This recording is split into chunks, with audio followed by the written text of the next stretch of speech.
The cloying scent of lilies, always artificial, always a sick reminder, clung to the air of our apartment. It was Amelia's favourite air freshener, an insistent, floral stranglehold on any other smell trying to breathe in our sterile, emotionally barren home. For years, I'd learned to associate that scent with the tightening knot in my stomach, the dull ache behind my eyes, with Amelia, my wife.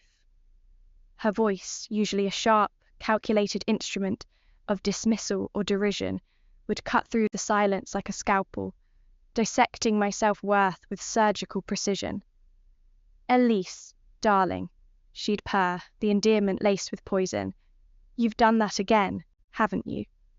Honestly, a child could manage it." Her manicured finger, invariably cold, would tap a document on the counter, or a misplaced remote, or even just the air in my head, and I'd shrink, a reflex honed over a decade of such interactions. My breath would catch, a painful, shallow thing in my chest. The taste of copper, like a fresh wound, would bloom on my tongue, even though no physical harm had been done. Not directly. The psychological scars, however, were an intricate tapestry across my soul, a constant throbbing testament to her cruelty.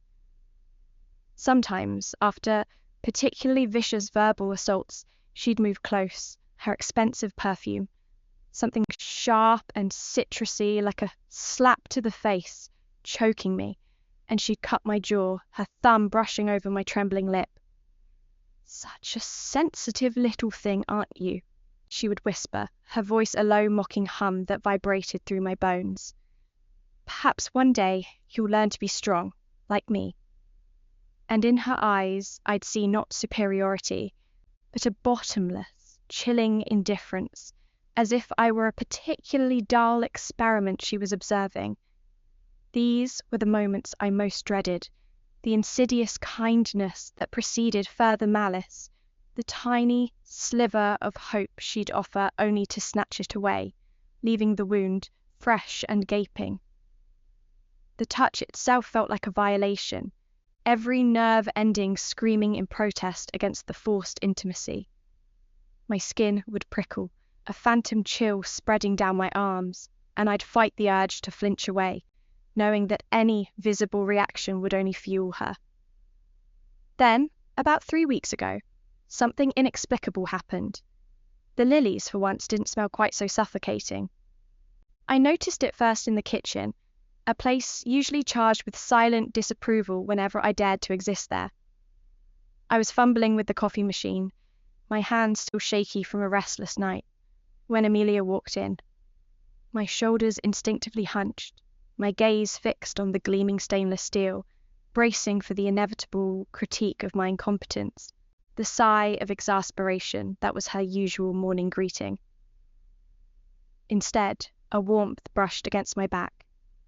Her hand, soft and unexpectedly gentle, settled lightly between my shoulder blades.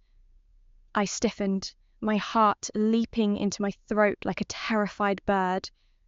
I half expected her to shove me aside, to snatch the coffee filter from my grasp and demonstrate slowly, deliberately, silently how truly inept I was. My skin crawled at the unexpected touch, anticipating the cutting words. But her voice, when it came, was different. It was softer, lower, a resonant hum that felt considerate. "Rough night, my love," she murmured, and the endearment this time felt heavier, less like a weapon. My breath hitched. My love. She hadn't used that term genuinely in years, if ever. It used to be part of the prelude to a subtle insult, a way to preface a demeaning comment. I turned slowly, my eyes wide, searching her face for the familiar flicker of malice, the cold amusement that usually danced in the depths of her gaze. But her eyes, the same piercing blue I remembered, held only a soft, concerned light. Her brow was furrowed, not in irritation, but in what looked like empathy, and her mouth, usually set in a thin, disapproving line, was curved into a slight, genuine smile. Not a smirk, not a condescending curl of the lips, but a gentle, almost timid smile. The kind of smile you'd give someone you genuinely cared for, someone you wished to comfort. I'm fine, I stammered, my voice a creaky whisper. The aroma of brewing coffee filled the air, a comforting anchor in the bewildering storm of her presence. It smelled real, not just the manufactured floral scent. You look tired, Elise, she said, her voice still achingly soft. She reached out, her fingers warm and surprisingly tender, as they brushed a stray strand of hair from my face. My skin, so unaccustomed to such a gentle touch from her, tingled, a strange mix of fear and something akin to a fragile hope unfurling in my chest. It felt like a ghost of a touch, a sensation I hadn't felt in a lifetime. Perhaps a quiet morning is in order. She took the mug from my trembling hand, my mug, not hers, another anomaly, and poured the dark, steaming liquid. Then, incredibly, she placed it in front of me, adding a splash of milk and a spoonful of sugar. Exactly how I liked it. Details she usually ignored, or worse, weaponized against me by giving me black coffee when I preferred sweet, milky comfort. The steam curled around my face, carrying the rich, earthy scent, grounding me slightly. My mind raced, trying to compute this new data. Was it a trick? Was she ill? Had some sudden, dramatic revelation swept over her in the night, transforming her bitter heart back into the girl I knew and loved back in college? My stomach clenched with a familiar anxiety, but beneath it a tiny, defiant sprout of curiosity pushed through. That morning was just the beginning. The change wasn't a fleeting anomaly. It became her new normal. The cutting remarks vanished, replaced by gentle inquiries about my day. Her criticisms dissolved into thoughtful suggestions, offered with genuine care, not veiled contempt. She started leaving little notes on my pillow, not reminders of my failings, but affirmations, silly drawings, or simply thinking of you. Her touch, once a prelude to pain or a cold caress of ownership, became warm, reassuring, an electric current of genuine affection that made my skin goosebump. When she touched me now, it wasn't a claim, but an offering. The brush of her hand on my arm as she passed in the hallway. The soft kiss pressed to my forehead when I was engrossed in a book. The way her fingers would thread through mine on the sofa. A warm, possessive yet gentle weight. Each touch sparked a strange, unfamiliar warmth in my chest, a sensation I hadn't realized I'd starved for. The artificial lily scent in the apartment even seemed to fade, replaced by a subtle, earthy aroma that was uniquely her, an almost imperceptible scent of damp soil and something wild, like crushed leaves after a rainstorm. It was primal, comforting, strangely alluring. That smell became inextricably linked to her new persona, a quiet testament to the transformation within our home. I found myself walking on air, some days, a buoyant lightness that felt both exhilarating and terrifying. It was like living in a dream, a beautiful, impossible dream woven from the threads of what I'd always craved but never believed I'd receive. The constant tight knot in my stomach began to loosen, replaced by a flutter of bewildered hope. The copper taste in my mouth vanished, replaced by the lingering sweetness of her sudden, unexpected kisses. But a part of me, the part that had survived a decade of Amelia, remained vigilant, coiled and suspicious.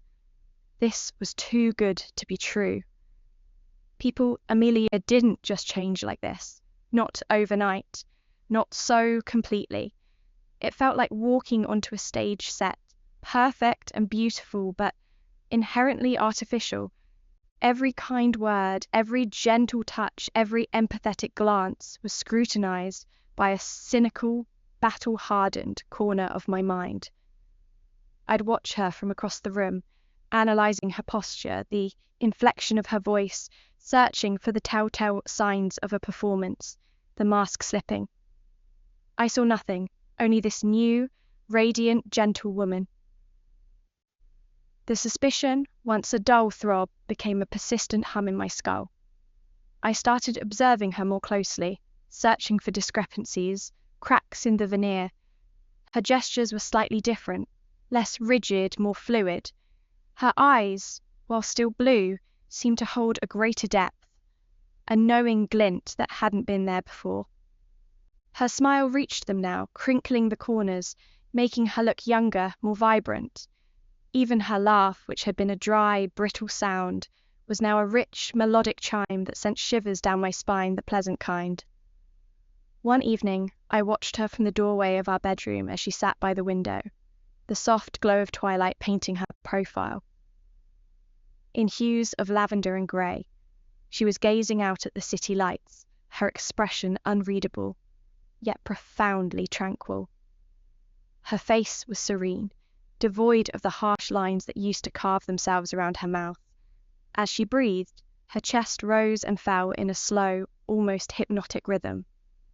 I noticed her hair, which had always been meticulously styled, was now a little unruly, a few soft strands falling around her face, giving her an approachable softness.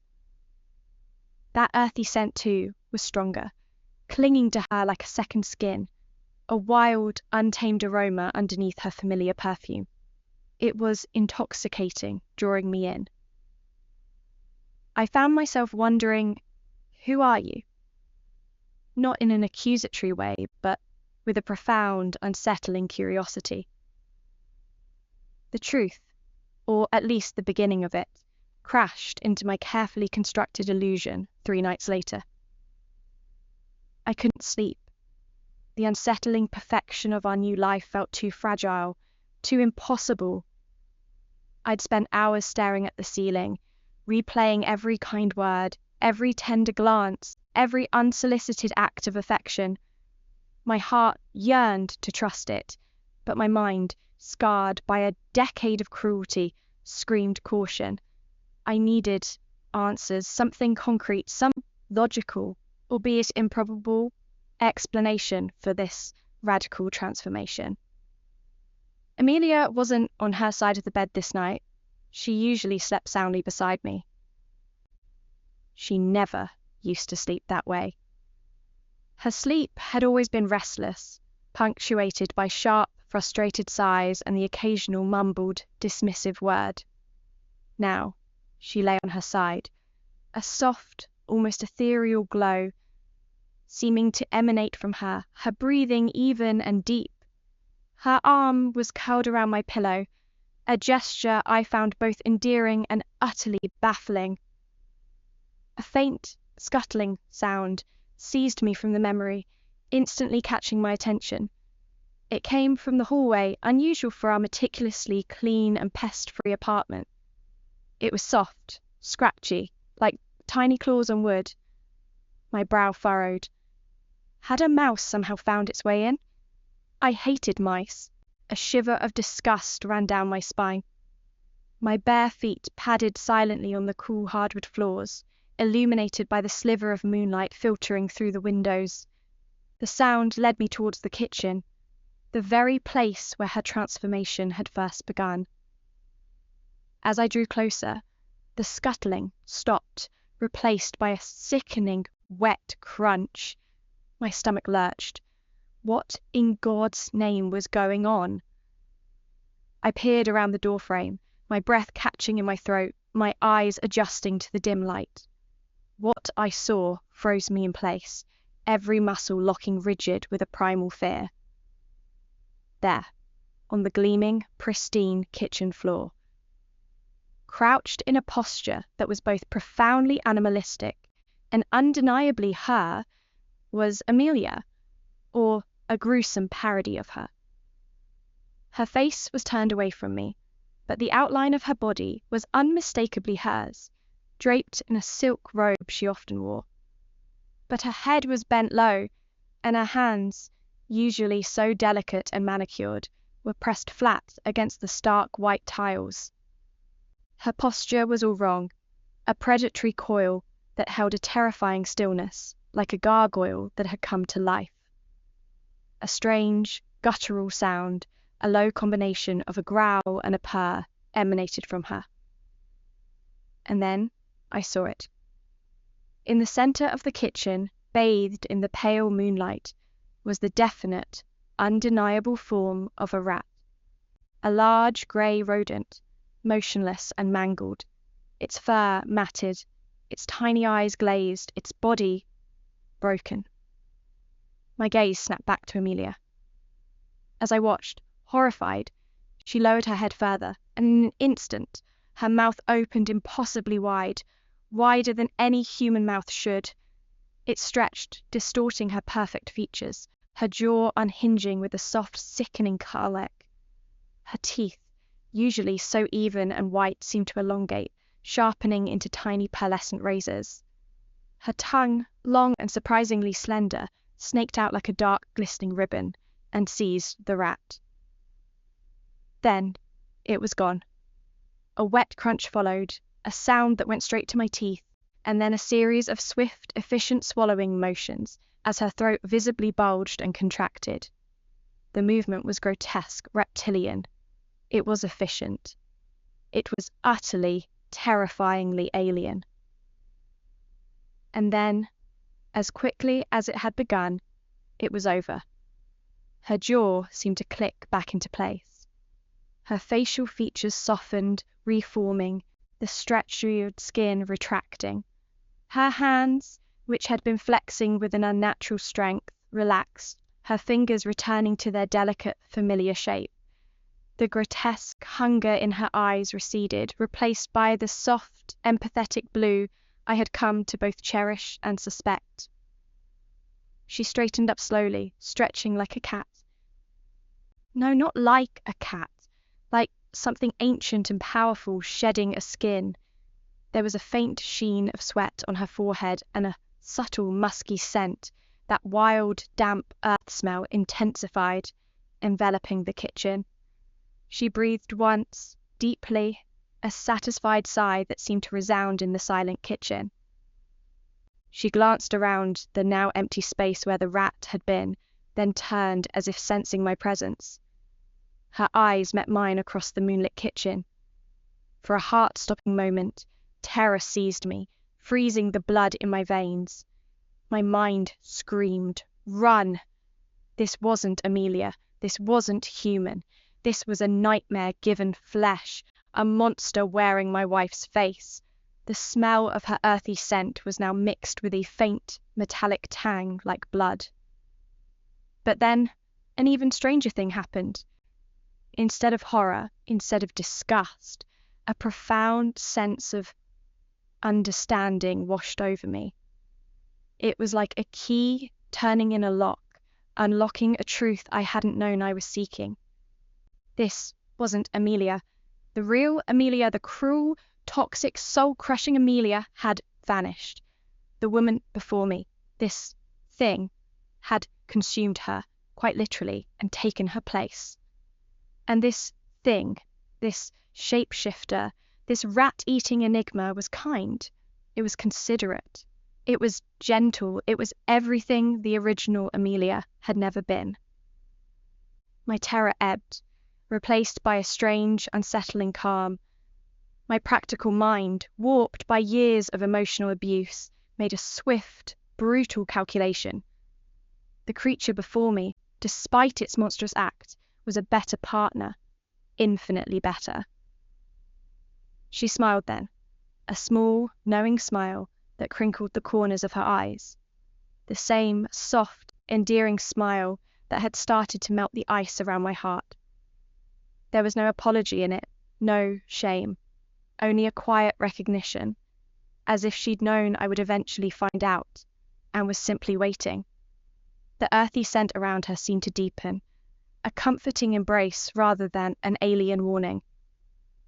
"Elise," she murmured, her voice still the warm, melodious tone I'd grown to adore. There was no tremor in it, no forced sweetness, just an unvarnished sincerity. "Couldn't sleep?" My jaw was still slack, but I managed to nod, my gaze still fixed on her. The raw animalistic hunger had vanished from her eyes, replaced by a gentle concern. What was that? I whispered, my voice hoarse, feeling the urge to cough from the strangeness of the situation. The memory of the rat, the snapping jaw, made my stomach clench. She walked towards me, her movements fluid and graceful, like liquid light.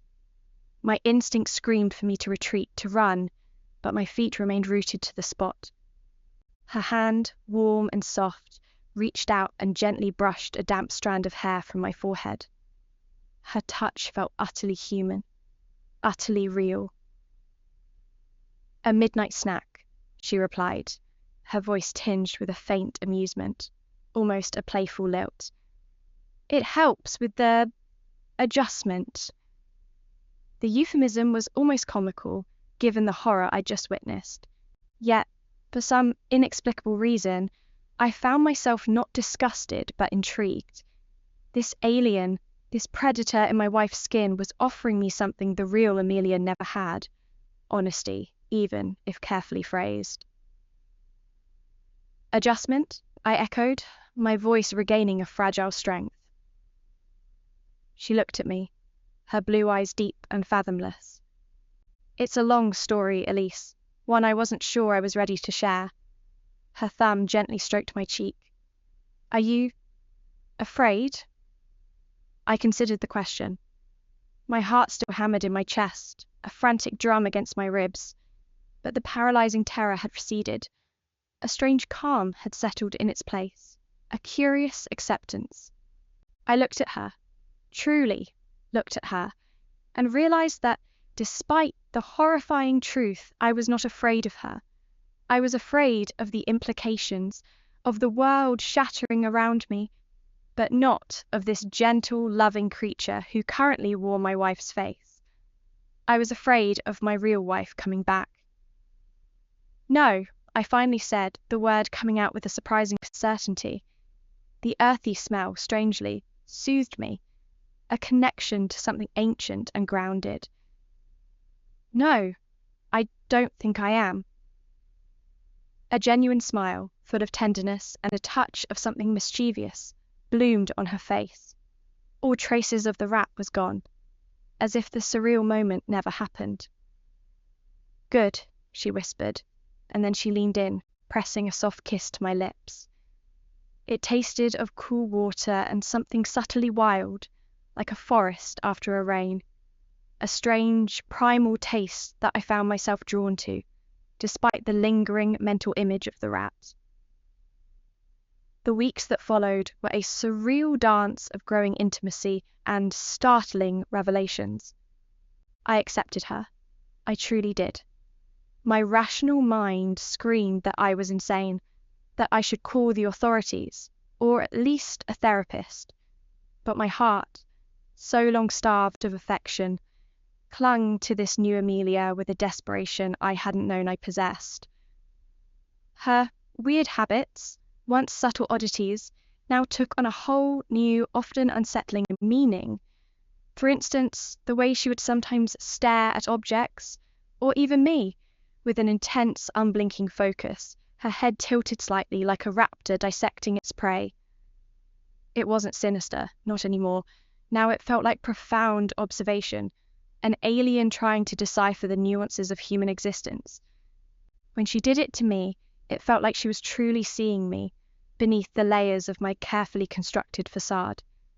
Her gaze felt like a warm bath after being exposed to a cold wind.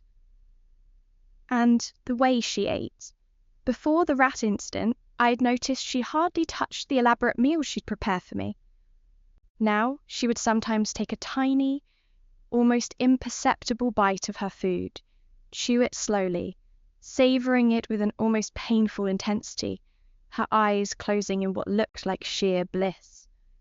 Other times, she would simply stare at her plate, pick up a piece of broccoli, and then abruptly set it down, her nose wrinkling just slightly, before she declared, "I think I'll just have tea tonight, darling." It made sense now. Human food was probably just not for her. The earthy scent I'd noticed in the apartment, which I now associated with her transformed state, lingered even when she was fully Amelia. It was subtle, almost imperceptible to others, but to me it was her unique perfume, a testament to her true nature. Sometimes, especially after a night together, when her breath was warm against my neck and her skin flushed, the aroma was stronger, carrying hints of petrichor and something faintly metallic, like damp soil mixed with iron. It was primal, intoxicating, and inexplicably, profoundly arousing. It made her feel more real, more visceral than any human woman I'd ever known. Her touch, too, became a constant source of fascination. Sometimes, when she held me, I could feel a subtle shift in the temperature of her skin, a momentary coolness that quickly warmed, as if she were constantly recalibrating, a living, breathing thermoregulation system. Her fingertips, when they brushed my arm, occasionally felt startlingly rough, like calloused bark, only to soften back to silken skin an instant later. Each time, a jolt went through me, a thrilling reminder of the alien wonder nestled in my bed. She was also an insomniac, but not in the human sense. I'd often wake in the dead of night to find her watching me sleep, her luminous blue eyes fixed on my face with an almost spiritual reverence. There was no malice or creepiness in it, only a quiet, contemplative air. Either that or my Stockholm Syndrome had evolved to new heights. When I stirred, she'd simply smile, pressing a soft kiss to my temple. "You are beautiful when you slumber, Elise," she'd whisper, her voice a soothing balm in the darkness, like a flower unfolding. The intimacy of these moments, the raw vulnerability of being watched by this otherworldly being who saw me not with judgment but with adoration, was deeply moving. It was a level of acceptance and appreciation I had never known. Even her voice, which had initially been a perfect mimicry of Amelia's, began to subtly diverge. There were new inflections, a broader range of tone, a musicality that had been absent before. Sometimes, in moments of extreme emotion or profound thought, a faint, almost imperceptible echo, a resonance that vibrated deeper in my ears than human sound, would accompany her words, as if a layer of her true voice briefly bled through. Her career soared, and apparently no one noticed her different personality, or they appreciated it. We fell into a rhythm, a secret life. Our bond deepened with each passing day, woven from shared secrets and unspoken truths. I found myself confiding in her things I'd never dared to tell the old Amelia, things I barely admitted to myself. And she listened, truly listened, her intense gaze never wavering, offering comfort and insight that felt centuries beyond human wisdom. With her, I felt safe.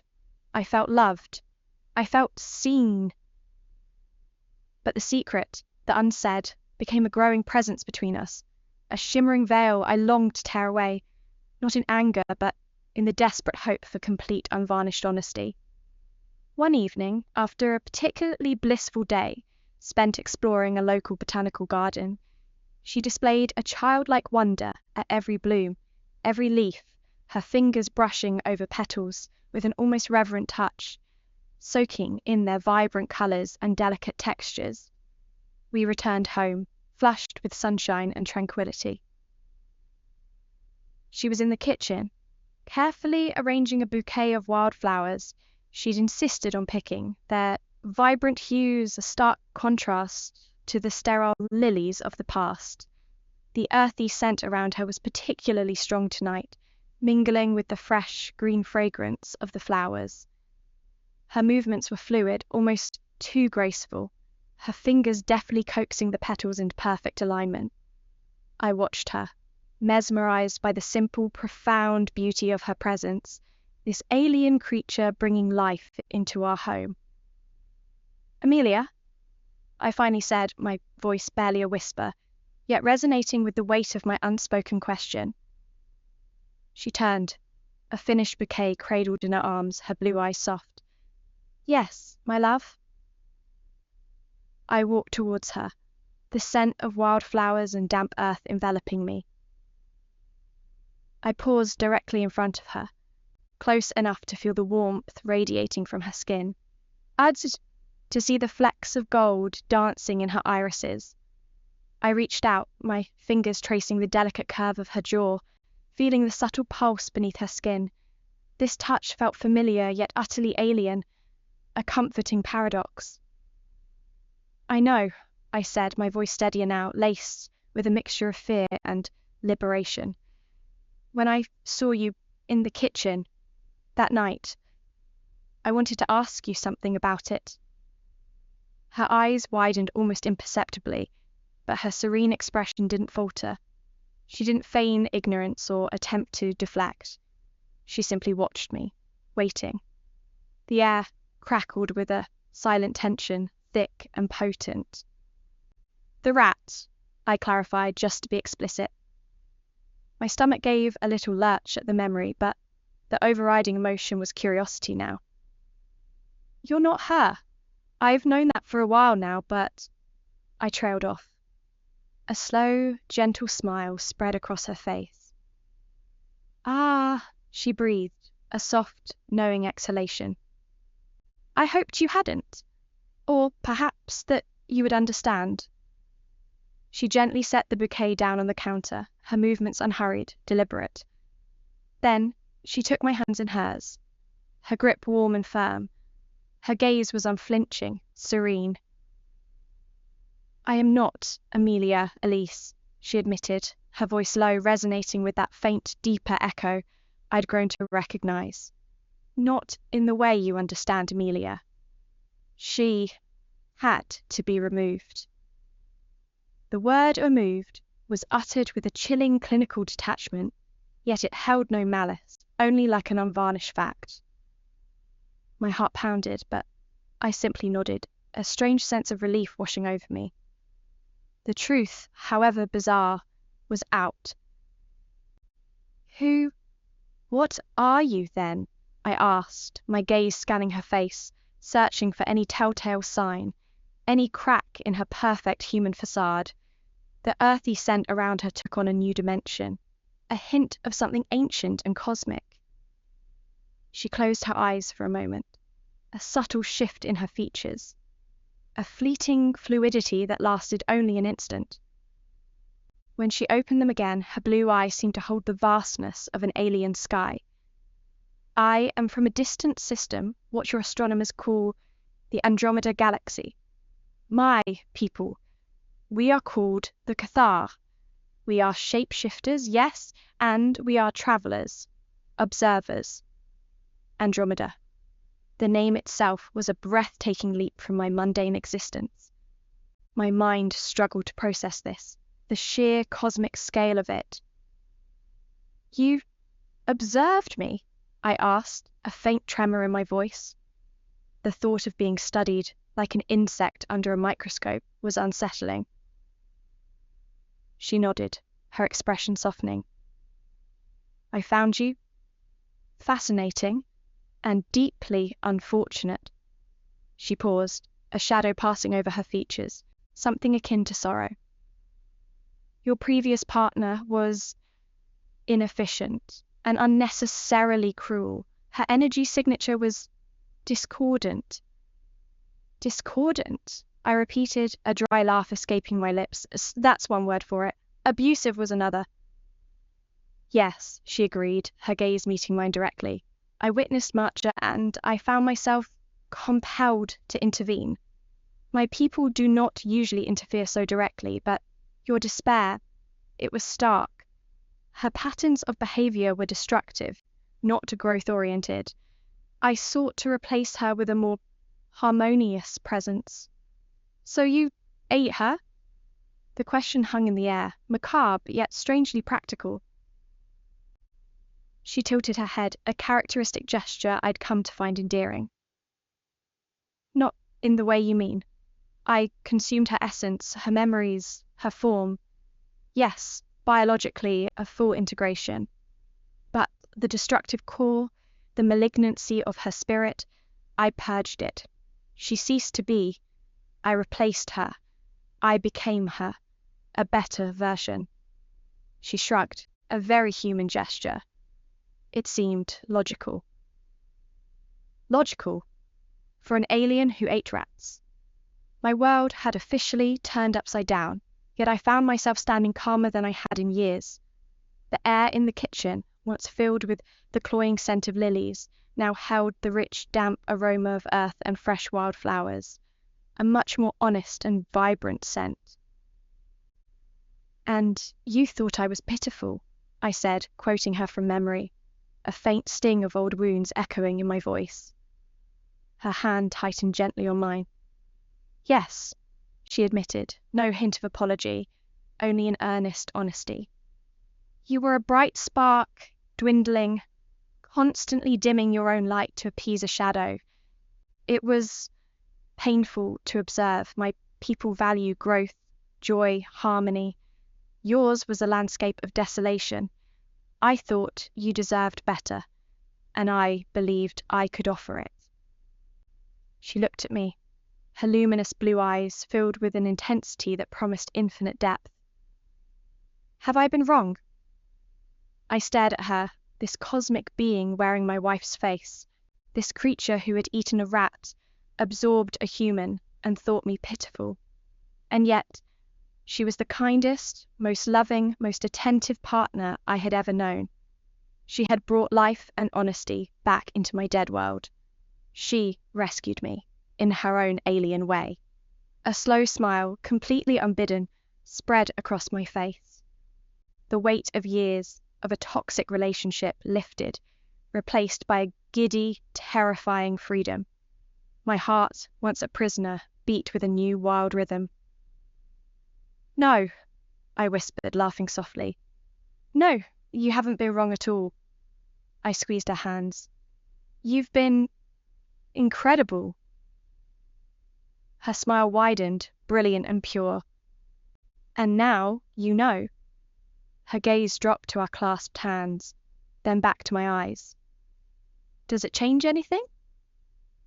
I leaned in, brushing my lips against hers. They were soft, warm, tasting faintly of the wildflowers she still had in her memory. "Only everything," I murmured against her mouth. "For the better." A new thought, bold and thrilling, sparked in my mind, pushing aside the lingering vestiges of shock. My past life, the sterile rigidity of it, was gone. My future was now a blank canvas painted with alien hues. I had a shapeshifter for a partner, an alien no less. The possibilities, once unimaginable, were now vast and enticing. My mind raced with images, with fantasies, with desires long suppressed. I pulled back slightly, my eyes sparkling with a mischievous, adventurous glint she'd never seen before, not in the old Elise. "Amelia," I began, my voice soft but firm, a delicious undertone of expectation in it. Her eyes, deep pools of cosmic blue, held my gaze, full of curiosity. "Yes, Elise?" I paused for a moment, savouring the dizzying thrill of the question about to leave my lips, the boundless future stretching before us. The earthy, intoxicating scent of her surrounded me, a silent promise of wild, untamed desires. "Since you can shape-shift," I asked, my voice dropping to a low, suggestive whisper, my eyes flickering over her perfectly human form, contemplating the infinite possibilities. "What else could you shape-shift into?" I met her gaze, a daring challenge in my own. "For other purposes?"